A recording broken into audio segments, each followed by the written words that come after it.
Easing stress and suffering. We all could use less stress and suffering in our lives. What makes something stressful? What causes us to suffer? Our left brain is organized to look to the past and project into the future. It's designed to strategize, plan, and try to control events. We do this not just for our survival, but also to control our experience, to feel safe, to fulfill our desires, to feel significant and empowered. But this sets us up for stress. Life doesn't go the way we planned or expected or wanted. Then we can't help but go into resistance to what is. This is the essential dynamic. When we resist what happens, we become stressed and we suffer for it. If we could be totally at peace with what is, our experience would be totally different. There would be no resistance, no fear, no anguish or worry. We would not suffer. So we are stuck with a dilemma. Either we continue with the stress and suffering, or we try to get the mind to change itself in spite of its inherent programming and tendency to go into resistance. Neither option seems viable. Either I choose to suffer, or I try to pretend it doesn't matter, meaning I try to talk myself out of wanting what I want, talk myself out of being afraid of what I'm afraid of, and try not to be triggered by what I'm triggered by. This all seems like an impossible task.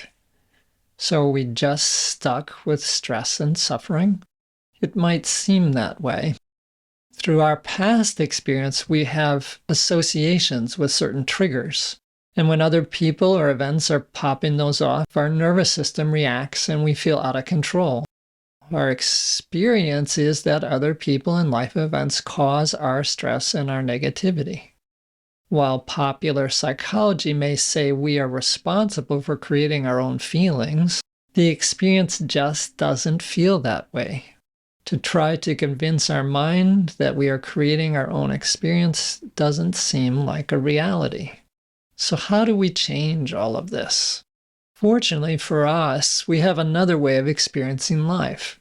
We have a right brain in addition to the left brain. If we can become familiar with the right brain experience of life and allow it to influence or even dominate the left brain experience, we can stop fighting the mind and directly come into peace in this present moment. So how do we become more familiar with the right brain experience of life? We do this through heart centering and through the practice of heart-based meditation. We step out of resistance and into something more than acceptance, radical acceptance. We call it radical because we become free to not just accept what is, but to actively embrace it. Instead of resisting and running from life, we start to enjoy the challenges and run to them, knowing the great joy that is possible as we meet them. So come join us in stepping out of stress and suffering and into radical acceptance. You'll be glad you did.